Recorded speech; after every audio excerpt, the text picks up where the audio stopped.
Bon, qu'est-ce que vous voulez savoir? Où j'en suis depuis ma compétition au Portugal? Ok, on va parler de ça. Alors, cette compétition a eu lieu début juillet. Et là, nous sommes fin août. Où j'en suis? On va commencer par le physique, évidemment. Où j'en suis à ce niveau-là? Eh bien, je ne suis pas mécontent, dans le sens où je me suis pas mal tempéré. J'ai bien appris de mes erreurs en 2018, après ma première compétition à Colmar. Même si là, j'avais pas mal d'envie alimentaire quand même, je vais pas vous le cacher. J'ai fait des grosses journées à plus de 6000 calories, même plus, il y a des fois, j'ai perdu le compte ou j'étais pas sûr, mais je ne le faisais qu'une fois par semaine. Ce qui faisait que sur les autres jours de la semaine, je me suis mis en léger déficit et ça tempérait tout ça. C'est pas optimal, je sais que j'ai un peu dégradé mon physique, mais ce qui est normal. Un physique de compétition, on ne peut pas décemment le maintenir à l'année. C'est compliqué niveau diète, donc par extension c'est compliqué niveau vie sociale, mais ce serait également compliqué pour les entraînements, pour la fatigue, pour la vie de tous les jours. On ne peut pas rester en déficit comme ça éternellement. Donc on est obligé au bout d'un moment de sacrifier, entre guillemets, notre condition pour reprendre un peu de gras, reprendre de l'énergie, reprendre de la vitalité, reprendre une vie, entre guillemets, normale, même si pour ceux qui me suivent depuis un petit moment, j'ai une conception de vie normale un peu particulière. Toujours est-il que cette méthode de rester en léger déficit et de faire des gros écarts m'a bien réussi extérieurement, au niveau du physique. Maintenant, si je dois apprendre encore une fois, parce que c'est l'intérêt de tout ça, c'est apprendre de nos erreurs, continuer à être en déficit après une compétition pour conserver un beau physique, ok, c'est bien pour les shootings photos, c'est bien pour soi, pour l'image que l'on a de soi-même, mais pour le côté récupération après 9 mois de prépa en tout, le physique quand même il se prend une claque, on le sent, moi j'ai surtout senti niveau fatigue générale. En gros, là, donc, on est fin août, je commence un peu à sortir la tête de l'eau. Mais jusqu'à présent, même si la compétition était début juillet, j'avais un cumul de fatigue. Même si j'ai baissé ma fréquence d'entraînement, j'ai baissé le cardio, j'étais rincé. J'étais rincé, j'ai récupéré mal. Et j'avais une fatigue surtout psychologique et nerveuse. Et donc, je me dis, se mettre, bon, je le savais un peu au fond de moi, mais rester en déficit après une compétition, même si c'était un déficit moins poussé qu'avant la compétition, c'est pas forcément optimal. Là, je vois, ça fait quelques jours que je suis remonté en calories et ça va mieux. Ça va beaucoup mieux. Chaque expérience est une source d'apprentissage.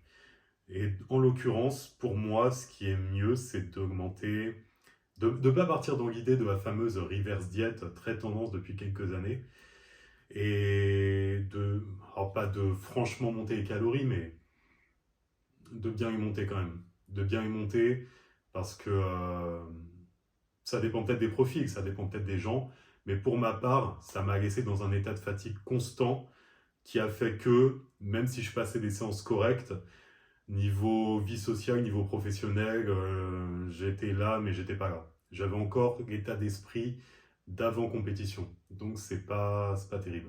C'est pas terrible, c'est pas génial pour être productif, c'est pas génial pour avancer, sachant que une des choses sur lesquelles j'essaie souvent de vous sensibiliser, pour ce qui est de la compétition, c'est d'avoir un projet derrière la compétition pour ne pas être dans un vide qui fait qu'on va compenser par l'alimentation ou autre chose. Et ça, encore une fois, on peut l'extrapoler dans tous les domaines de vie. Quand on se fixe un gros objectif, qu'on l'atteint et qu'on n'a rien pour suivre derrière, c'est le néant. On se sent vide, on se sent creux. Et en l'occurrence, ce que j'ai appris, c'est après une compétition, fais tes petits écarts, calme-toi sur les quantités parce que des fois, tu étais un peu un gouffre à bouffe et augmente quand même un peu plus les calories. Parce que voilà, sacrifie un peu d'abdos, c'est pas grave, parce que les actions que tu souhaites entreprendre derrière, tu arriveras plus facilement à t'engager dedans. Après, j'ai eu beau augmenter les calories, je maintiens une condition assez propre, comme d'habitude. Je manque de volume, oui ça va, je sais, je suis au courant, merci.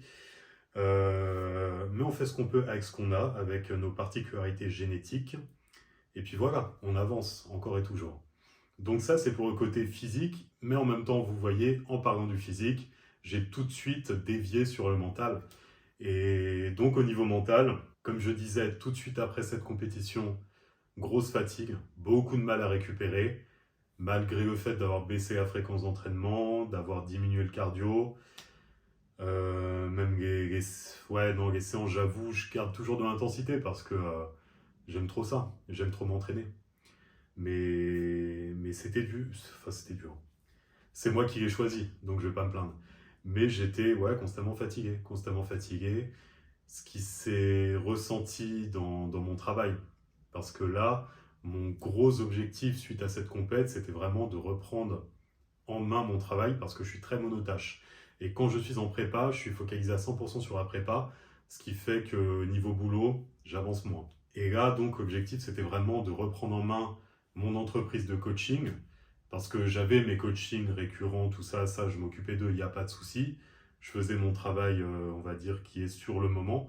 Mais le principe d'une entreprise, c'était toujours dans une optique de croissance parce que les clients, ça va, ça vient. Ouais, c'est pas que ça va rien en fait. C'est pas ça tombe chaque fin de mois, quoi qu'on fasse. Non, il faut être constamment en mouvement. Et ça, vu que c'est nouveau pour moi, c'est délicat à gérer, d'autant plus que, bah, comme vous pouvez vous en douter, mon gros challenge par rapport à ça, c'est me mettre en avant et me vendre.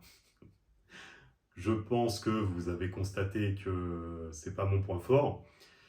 Et je le ressens, évidemment, en termes de réussite, en termes de chiffres, en termes de résultats derrière.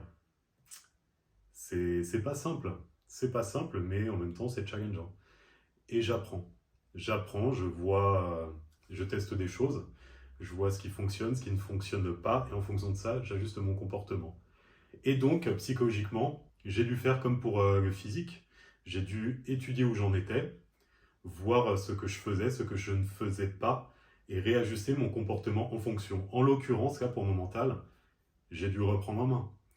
La fatigue faisant que j'ai un peu levé le pied dessus, j'étais moins focalisé, moins concentré, du mal à me concentrer tout simplement.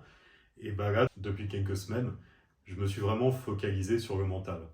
Donc qu'est-ce que ça veut dire? Bah, comme pour le physique, j'ai mis au point une stratégie d'entraînement, je me suis mis au point un programme que j'ai suivi quotidiennement. Et là, je vois que plus j'avance dans les semaines, plus mon mental se solidifie, plus je reprends de l'énergie, mieux je me sens, j'ai des idées qui reviennent. Et là, enfin, j'ai sorti mon matériel et je vous tourne une vidéo. Parce que ça fait depuis ma compétition en fait que c'est mon projet. Certains me disent oui, t'as pas ta discipline, c'est pas humain, c'est pas normal, t'as une grosse discipline, une grosse rigueur et tout, d'accord. Pour la musculation, pour le sport. Mais là, en l'occurrence, pour quelque chose de plus important, c'est-à-dire ce qui me permet de remplir mon frigo, mon travail, vous voyez, la discipline, elle peut être aléatoire. Elle peut être aléatoire parce que ce n'est pas ma zone de connaissance. La salle, je suis à la maison. La diète, les entraînements, ça fait tellement longtemps que je suis là-dedans, j'ai pas à réfléchir. Là, créer son entreprise de coaching et gérer tout ça seul, c'est un nouveau monde. C'est un nouveau monde et il y a cette composante de mise en avant qui est très challengeante pour moi, qui me demande beaucoup d'efforts. Il y en a pour qui c'est très naturel. Je mets le téléphone, je commence à parler. Dans leur journée, ils le font sans problème. Moi, c'est un combat avec moi-même, sur des semaines, pour le ressortir. Et donc, j'avais besoin de ça, de faire des entraînements pour le mental, afin de m'y remettre. Donc, voilà où j'en suis. Voilà où j'en suis physiquement. Voilà où j'en suis psychologiquement. Et là, je pense vraiment m'être bien repris en main psychologiquement. Donc, on va partir sur quelque chose de cadencé. De cadencé dans le sens où je vais être plus régulier. Donc là, vous voyez, un petit tips, s'engager auprès des gens, même s'il n'y a pas beaucoup de personnes qui me suivent. Bah là, le fait de vous l'avoir dit, que je vais être plus régulier dans la publication de mon contenu, je pense sur YouTube, bon voilà. Là, je pars tellement dans tous les sens au niveau des idées que j'ai pas encore de stratégie concrète. C'est là justement je travaille dessus. Mais je vais être plus investi et plus régulier. Et donc ça, c'est un tips quand voilà, on veut atteindre un objectif et on n'arrive pas à s'y mettre. S'engager auprès de personnes extérieures, ça nous pousse à nous y tenir. Donc là, c'est fait. Je ne sais plus ce que je voulais vous dire, donc c'est pas grave. On va être dans une démarche d'authenticité et on se retrouve très bientôt.